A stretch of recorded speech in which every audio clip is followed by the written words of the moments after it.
Monsieur le porte-parole du Seigneur, Madame la marraine des différentes promotions, Monsieur le parrain, Mesdames, Messieurs les invités, chers parents et amis, très chers récipiendaires. Nous sommes réunis aujourd'hui, ici, au campus Henri-Christophe de Limonade, pour célébrer l'aboutissement de notre parcours. Si, mes très chers courageux récipiendaires, vous avez pu boucler les 4 ou 5 années d'études pour pouvoir revêtir la torche ce matin, il n'y a pas de place au doute que vous avez en vous les potentialités qu'il vous faut pour devenir ce que vous souhaitez être. Vous êtes donc capable de réaliser vos rêves et de vivre vos passions. Inutile de rappeler que cette cérémonie est organisée en votre honneur. À titre de conseil, je vous demanderai d'avoir le souci d'une culture permanente. En effet, dans un monde qui évolue rapidement, notamment avec l'intelligence artificielle et les nouvelles technologies, un diplôme n'est pas une fin en soi. Et c'est ce qui a fait dire à Alain Toffler, un sociologue et écrivain américain, que celui qui est diplômé aujourd'hui et qui n'apprend pas demain est un analphabète le 3e jour. Célèbre assistance, nous tenons à vous remercier d'être venus partager ce moment avec nous.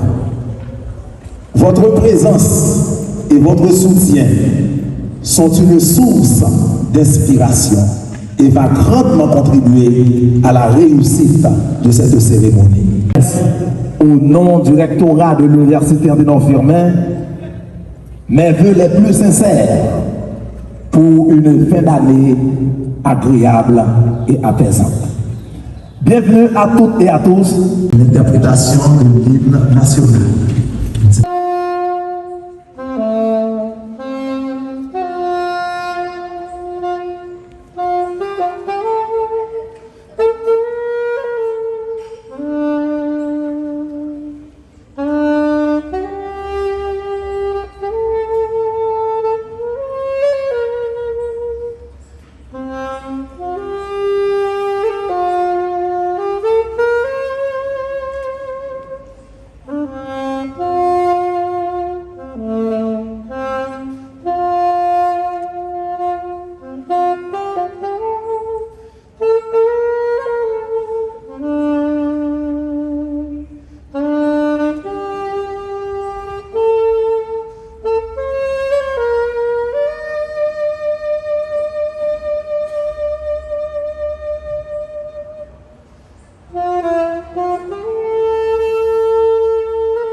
Je vous invite maintenant à vous lever et nous allons entonner gaiement ce chant qui est devenu très connu. Aujourd'hui ou jour de victoire, vous allez le trouver à la 4e de couverture, à la dernière page du protocole. Mêlez-vous le coup et entonnons ensemble. Oubliez, j'ai vu le roi de gloire apparaissant sur mon sentier, fort de la nuit, sur ma pauvre âme. Jean-Noël, le doyen de la faculté des sciences informatiques, à venir nous conduire en prière, et c'est lui qui va également nous lire les 6 premiers versets de Ésaïe chapitre 9. Seigneur, nous disons merci pour des raisons dont nous sommes fiers de ta part. Merci Seigneur de nous avoir gardés, Seigneur, pour le cours, Seigneur, cette année, Seigneur, nous avons protégé, tu as été avec nous, Seigneur, dès le début, et cette année académique, Seigneur, qui aujourd'hui, Seigneur, va prendre fin, Seigneur, pour ces étudiants. C'est merci d'avoir été avec eux, Seigneur, durant toutes, Seigneur, et les séances de cours, Seigneur. Merci, Seigneur, de le dire, le MC, dans Ésaïe, chapitre 9, et nous lirons les 6 premiers versets. Ne régnons pas toujours sur la terre, où il y a maintenant des angoisses. Si les temps passés ont couvert le groupe, le pays des Amoulans et le pays de Nephtali, les temps à venir couvriront de gloire la contrée voisine et la mer. Au-delà du Jourdain, le territoire des Gentils. Le peuple qui marchait dans les ténèbres voit une grande lumière. Sur ceux qui habitaient le pays de l'ombre de la mort, une lumière resplendit. Tu vois le peuple nombreux, et tu lui accordes de grandes joies. Il se réjouit devant toi, comme on se réjouit à la moisson. Et vous savez qu'en toute occasion, le Seigneur a toujours un mot à dire à sa créature. Et dans le monde protestant, il y a ces jours-ci de très belles têtes et de très belles bouches. Celui qui va servir de porte-parole pour le Seigneur ce matin, dans cette circonstance, est un licencié en théologie, un grand avocat, un expert en droit de l'homme et en collectivité territoriale. Et par-dessus le marché, il est titulaire d'un doctorat. Je vous invite, mes chers amis, à applaudir l'arrivée de l'ancien magistrat, M. Aristide Frito, qui va proclamer les oracles du Seigneur dans quelques minutes. Hommes et femmes de cette assemblée, peu importe le titre que vous portez, peu importe la nature de votre sexe, peu importe la nature de votre fonction, peu importe votre tendance idéologique, peu importe l'origine de votre famille, peu importe la fonction occupée, que la paix et la grâce de Dieu soient avec vous tous. Que la paix et la grâce de Dieu soient avec tous les récipiendaires des différentes facultés confondues. Dans toutes les circonstances, comme l'a si bien introduit le maître de cérémonie, que cette circonstance soit solennelle ou non, que cette circonstance soit ordinaire ou extraordinaire, il y a toujours une parole de la part de l'Éternel qui s'adresse aux hommes et qui s'adresse aux femmes. Rappelez-vous les uns et les autres que nous ne vivons pas seulement de pain, mais nous vivons également de toute parole venant de la bouche de l'Éternel.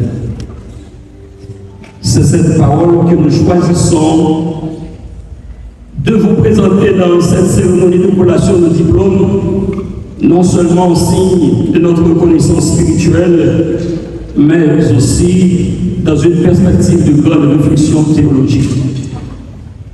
Chers frères, chères sœurs, distingués invités, est-ce que vous êtes prêts à recevoir cette parole? Est-ce que vous êtes disposés à recevoir cette parole? Et même question récipiendaire, est-ce que vous êtes disposés à recevoir cette parole de la part de l'Éternel? Et si nous sommes convaincus que nous sommes disposés à recevoir cette parole de la part de l'Éternel, nous invitons toute l'assistance à acclamer le nom de l'Éternel. Toute l'assistance sans qui distinction. Oui, très certainement, le grand Dieu créateur mérite notre acclamation, peu importe la nature de la circonstance dans laquelle nous nous trouvons. Et comme l'a dit le psalmiste David, grand Dieu, nous te louons de ce que nous sommes, une créature si merveilleuse. Oui, nous le répétons, Dieu mérite votre acclamation parce que le parcours académique des récipiendaires n'a pas été une chose facile, surtout dans cette société haïtienne où les uns haïssent irrationnellement les autres. Chers frères, chères sœurs, distingués invités, dans une circonstance comme celle d'aujourd'hui, avec la texture d'un éclat particulier, le message que nous avons à vous transmettre, le message que nous avons à transmettre aux récipiendaires, c'est une invitation à former leur projet, à former les projets de leur vie professionnelle avec l'Éternel. Récipiendaires, personnel de cette université, nous vous invitons à former les projets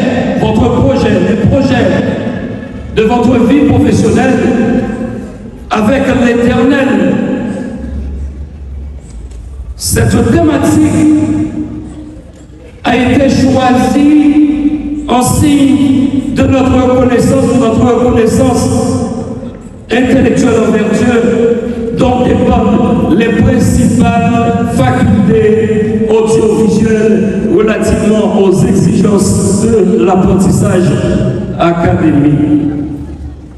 Récipiendaire, très certainement, quand vous venez de débaucher un diplôme, quand vous venez de recevoir un titre, un grade académique, votre première préoccupation, elle consiste à trouver aussi rapidement un job, un travail. Votre préoccupation consiste à aller vers l'avant, à élaborer des plans relativement aux exigences du marché du travail qui est de nature concurrentielle. Mais malheureusement, parfois les choses tournent mal et très mal.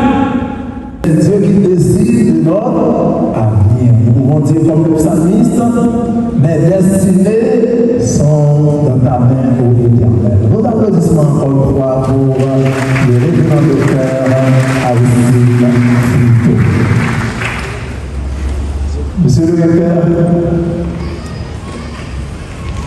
Monsieur le recteur, en fondant l'université Anténan-Firmin, vous avez créé plus que des bâtiments.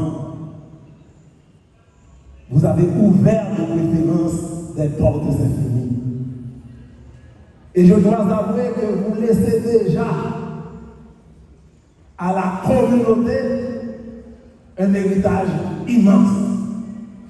Pour cette œuvre, je demande à l'assistance de vous applaudir chaleureusement, tandis que je vais vous laisser le micro pour vous laisser votre disposition.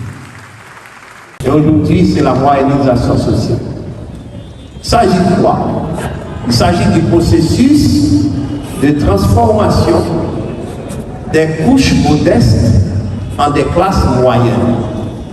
Ce doit être l'œuvre politique de toute une société. Qu'il y ait dans un pays de fortes classes moyennes. C'est quoi la situation actuelle dans notre pays? Il y a une petite classe bourgeoise comme ça, et ces gens-là, ils ont le contrôle de 90% des richesses du pays. Mais il y a aussi une classe moyenne où il n'y a pas vraiment beaucoup de gens. Et c'est comme ça Et puis, il y a les couches modestes.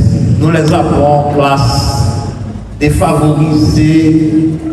En tout cas, c'est la classe sociale dont nous sommes tous issus.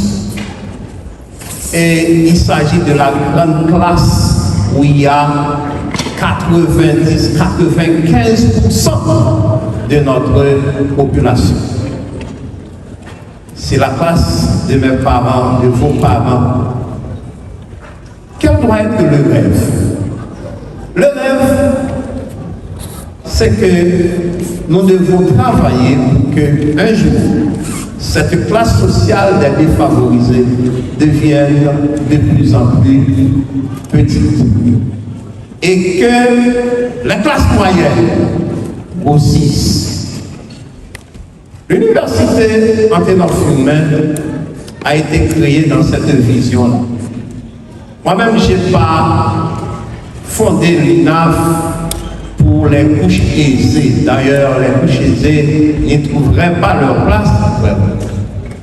Nous avons fait ça pour accueillir les enfants issus de milieux défavorisés.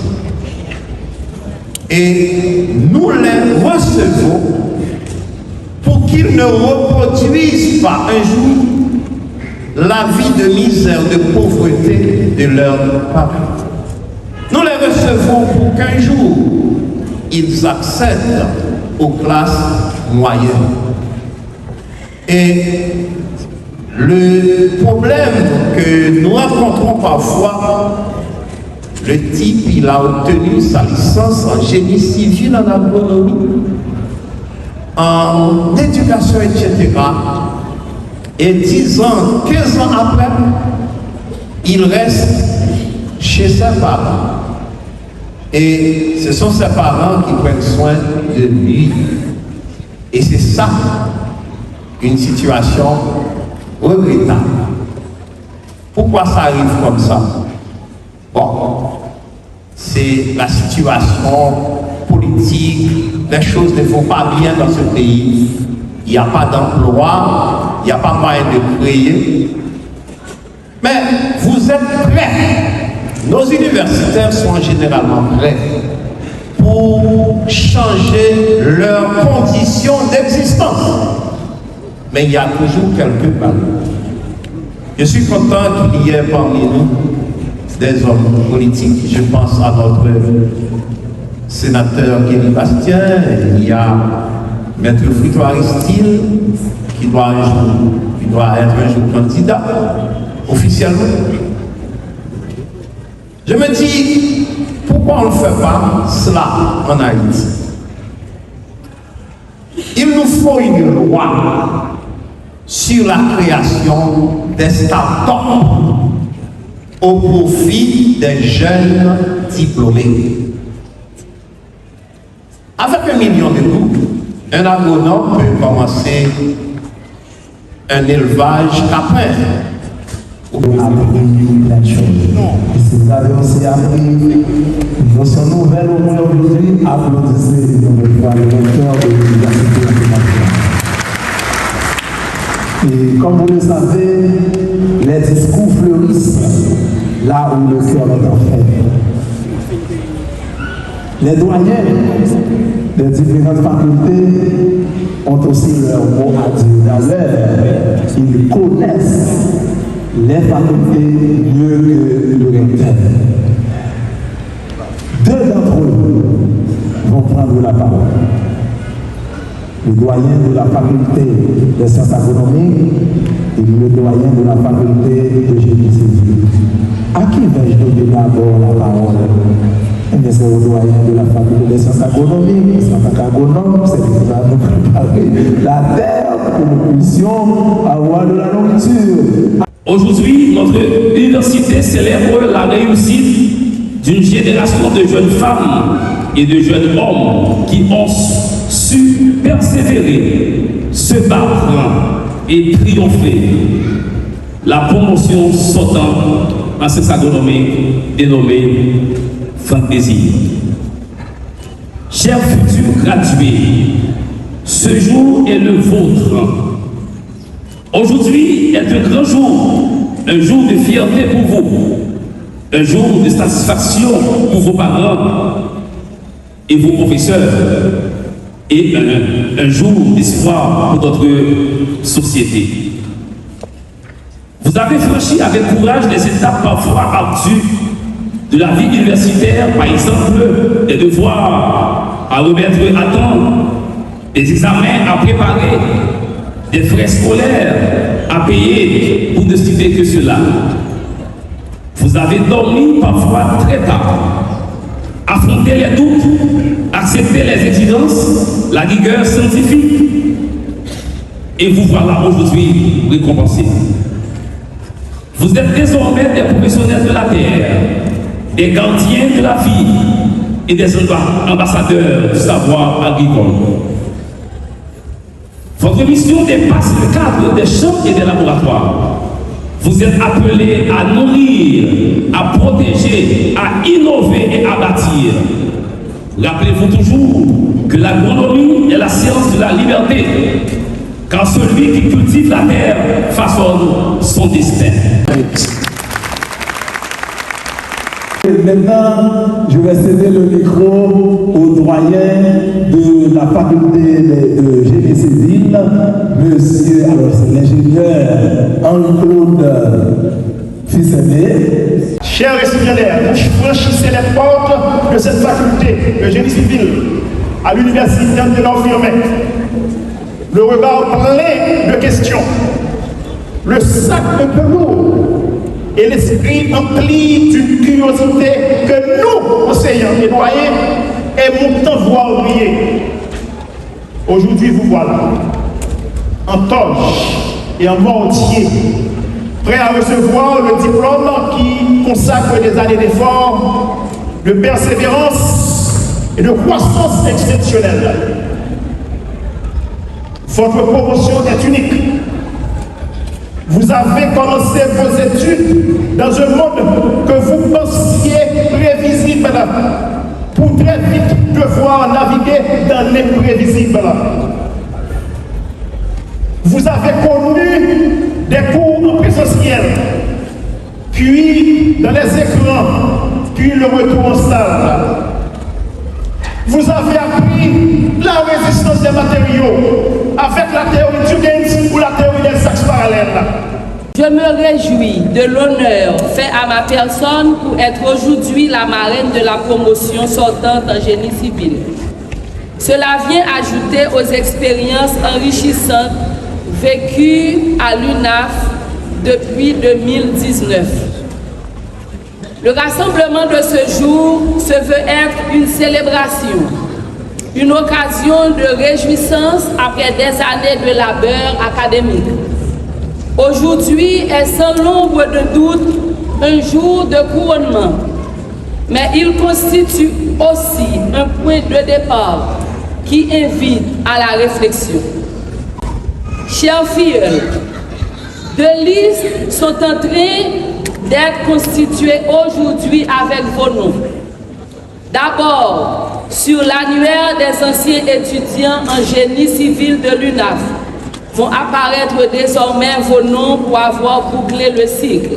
Également à féliciter la marraine de la promotion pour son discours qui a, pour ainsi dire, appris pas mal de choses à toute l'assistance.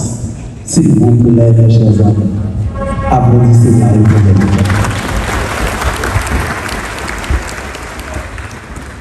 À présent, nous demandons à la chorale des gradués de nous offrir un numéro.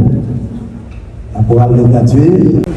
Je n'ai de sexe, de la cité, assoiffé du savoir, sachant que votre avenir dépend du choix que vous faites aujourd'hui. Soyez perspicace et pragmatique, chassez vos oisivetés. Ne ratez pas cette occasion.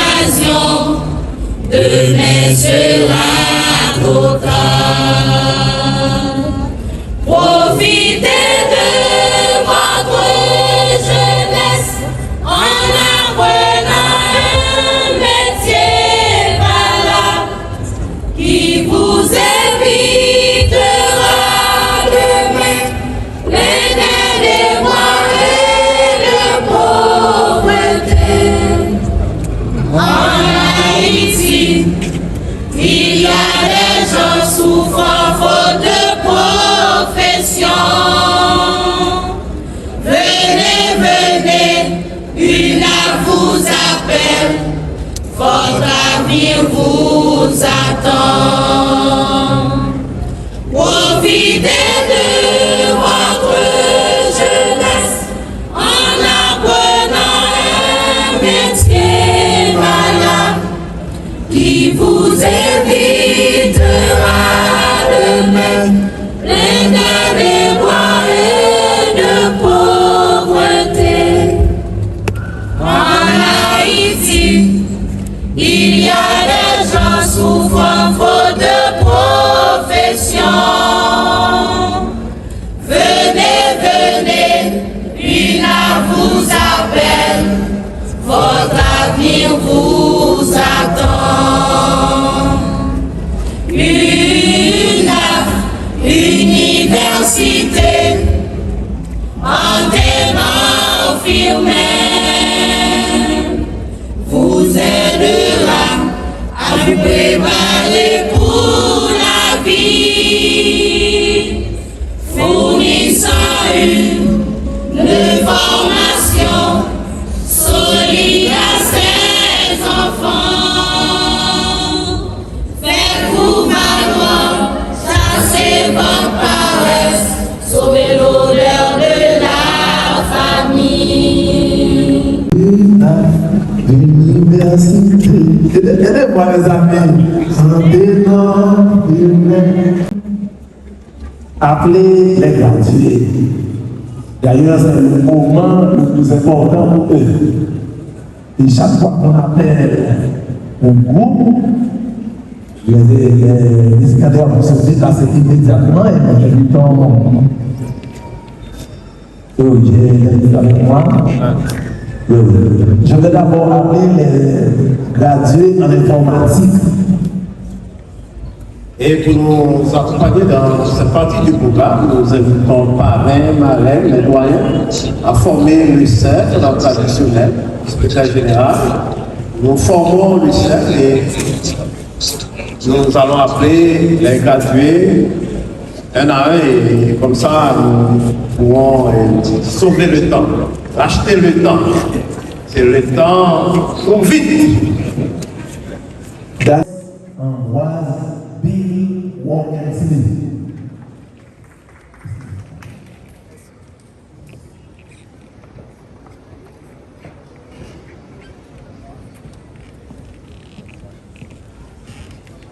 Mais c'est plus très bref. Ceux-là qui sont en informatique, en agronomie, je sais que vous avez quelque chose à faire.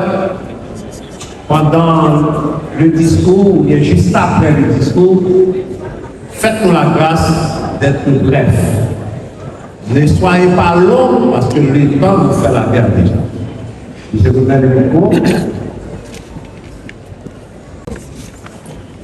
Nous arrivons au moment où nous allons donner la chance aux gradués de placer le concours dans la circonstance. Nous demandons à celui ou à celle qui a été choisi pour prendre la parole au nom des gradués en agronomie de venir nous rejoindre sur le podium. Et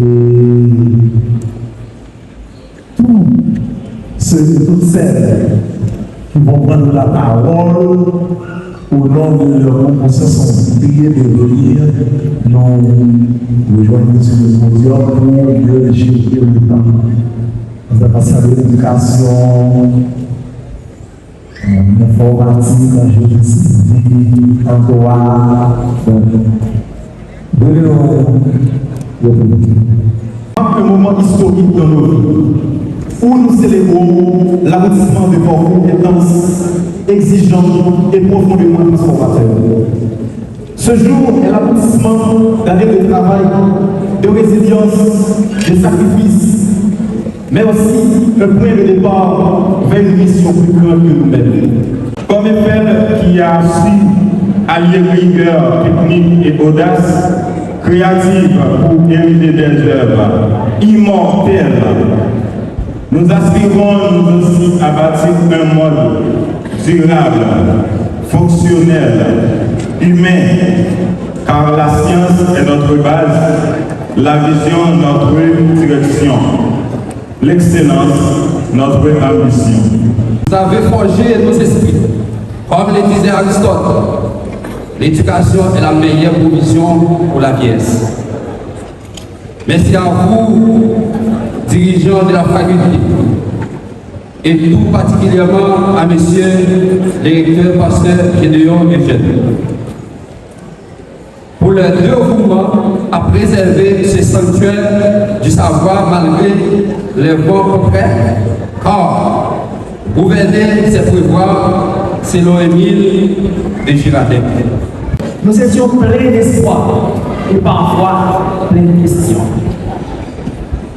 À cette époque, avec 100 gourdes, on pouvait encore manger à la cafétéria.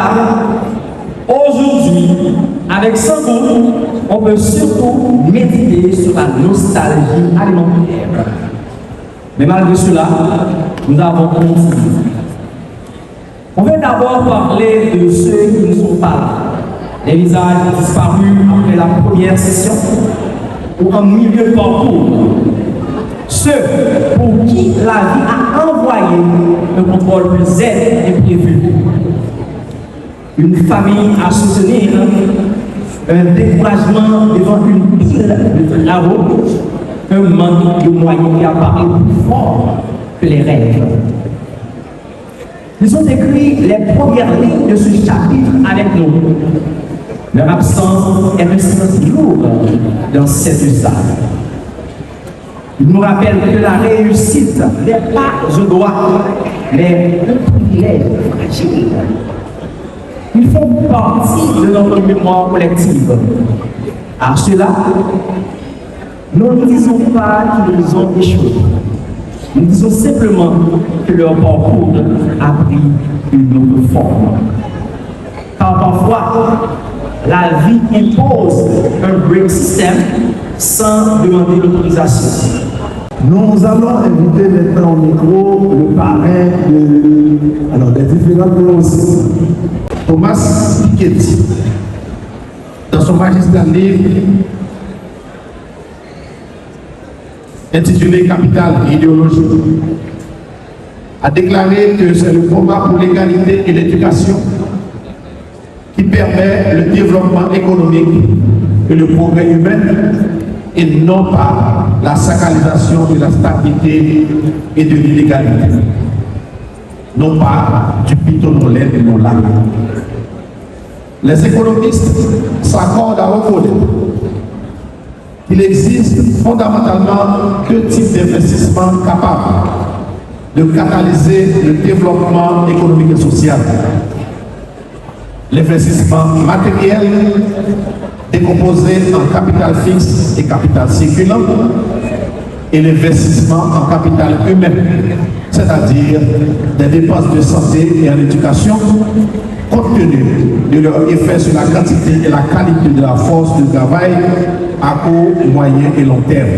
Mesdames, Messieurs, chers gradués, l'université Anténor-Filouin, selon la vision du fondateur, Monsieur le recteur Gédéon Eugène, se veut être un encadreur du premier plan pour une jeunesse haïtienne dont les droits fondamentaux sont piétinés, la jeunesse du Nord en particulier. Les gens, cependant, sont les gens du Nord qui tentent de décourager les initiatives privées quant à l'enseignement universitaire en Haïti, ceux qui s'en chargent à critiquer de façon acerbe. Nous sommes ici dans ce cadre enchanteur depuis 10 heures pour participer à cette cérémonie. Nous avions éliminé l'itis, imploré ta présence. Et si la cérémonie touche à sa fin, c'est tout simplement parce que tu as été au milieu de nous. Nous demandons que ces gradués soient bénis et que tu leur ouvres les écluses des cieux dans ce pays où le ciel paraît souvent gris. Recevons la bénédiction à celui qui nous aime et qui a fait de nous un royaume de sacrificateurs pour Dieu son Père. À Dieu seul soit la gloire, dès maintenant et au siècle des siècles. Amen. Bonne fête à tout le monde et amusez-vous bien.